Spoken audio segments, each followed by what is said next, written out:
Kenneth, how are you? Hey, I'm good. Nice. Do you want to go for a walk? Sure. I'm gonna give you some questions, so are you ready? Yeah, I'm ready. Nice. So, where are you from? I'm from Kyoto, Japan. Kyoto, Japan. Pretty cool. How old are you? I'm 25. 25, same as me. Have you ever lived abroad? Yes, I've lived in the UK, the US, and Canada. Wow, you're very international. Thank you. What languages can you speak? I can only speak English and Japanese. Very nice. Why did you decide to learn English? I learned English through my father. So my father is American. So the only way to speak with him, basically, was to speak in English. Okay, cool. When did you become so fluent? So I was speaking Japanese primarily when I was younger, but when I went to the States when I was in 4th grade, that's when I really started speaking English. Okay, nice. How long did it take for you to become bilingual? So as I said, I started speaking English more when I was in 4th grade, when I was 10. So that's probably when I became truly bilingual. Wow, I'm jealous. What changed for you once you learned English? When you can speak English and consume English content, there's a lot of information that you can get online and also a lot of books that you can read. So I guess the biggest thing was that my world expanded so much more because I can only not only speak Japanese but also English and consume the content in that language. 100%. I like that. What is something you were glad you didn't do?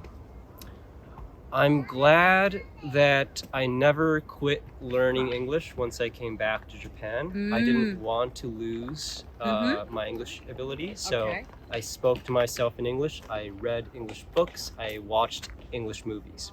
Nice. Do you think watching Netflix is a good way to study English? Sure. Yeah, I mean Netflix. I watch Netflix all the time. Really? And yeah, it's a great way to learn English, I think. What was the hardest part about learning English?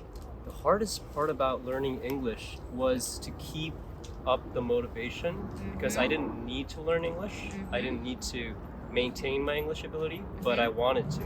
So that was the hardest part. Okay. Are vocabulary flashcards necessary? Vocabulary flashcards. I've personally never used flashcards because I learn new vocabulary by reading. And I don't actively try to memorize them. Okay. But yeah, I think as a second language learner, I think it's a pretty effective way to learn new vocabulary. Okay. Why can't many Japanese people speak English? I think they're afraid that they're going to make mistakes. I see people from South America speak a lot, even though they're making a lot of mistakes, and they don't care. They don't care that they make mistakes. So be more brave. It's okay if you make mistakes. I like that. Thank you very much. All right, that's it from me for now. So yeah, I'm gonna ask you some more specific questions. Okay. Back at the Office. All right, we're back at the office. All right. All right. Are you ready for the rest of the questions? Of course. Let's get started. So, what kind of person should learn English? Any person who's interested in the outside world, outside of Japan. Okay. What is the best way to improve your English speaking? Well, what I did was I spoke to myself all the time. So even if there weren't any people that I can speak to, I spoke to myself and kept my pronunciation. I like that very much. Yeah. What is an English word you learned recently? Copacetic. Copacetic. Okay. What does it mean? Copacetic means it's American English, and it means basically that everything is fine, everything is great. Wow. Okay. I learned new words as well. How do you learn the meaning of words that you don't know? I search online or I learn from context. So if a word is within a sentence, you can kind of tell what it means.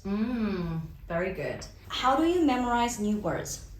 New words, I guess you learn gradually by reading things and listening to things.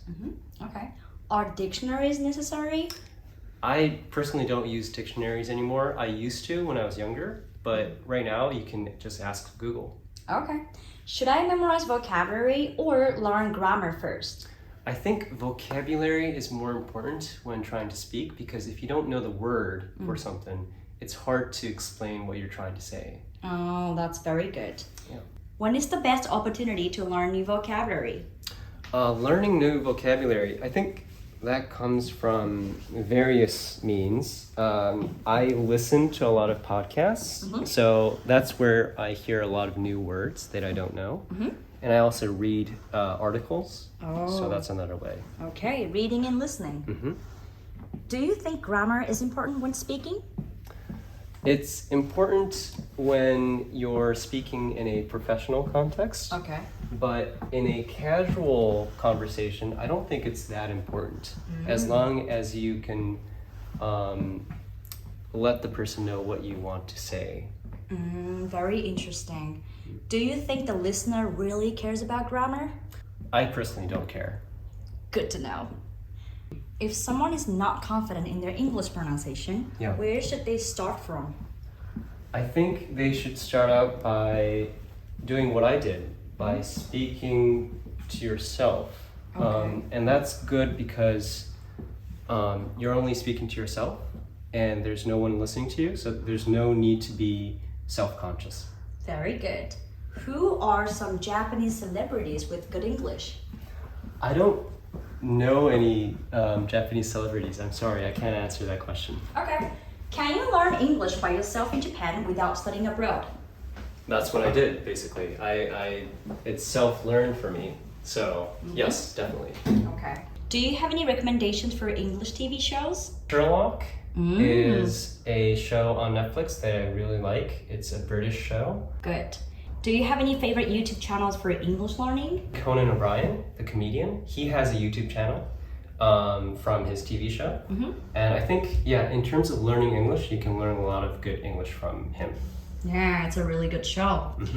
Can you learn English from songs? Yes, definitely. I learned so many words and so many phrases from songs. Which songs? I love the Beatles, so I learned a lot of phrases from Beatles songs. Nice. What is the secret to maintaining consistency in learning English? Just liking the language. If you don't like the English language, it's hard to learn it. So I guess liking it is the first thing. All right, this is it. But before we end, do you have any last remarks? Last remarks. I guess to those who are viewing this video, it's possible to learn English and get better at it. Just as I said before, you have to like the language and you have to like what it provides in your life. So that's where I started from. It was for me, identity, the information it provides, the joy that it provides. That's why I was driven to maintain my English ability. So try that. Wise word. Thank you very much. Thank you so much. All right. Bye. Bye. Like and subscribe.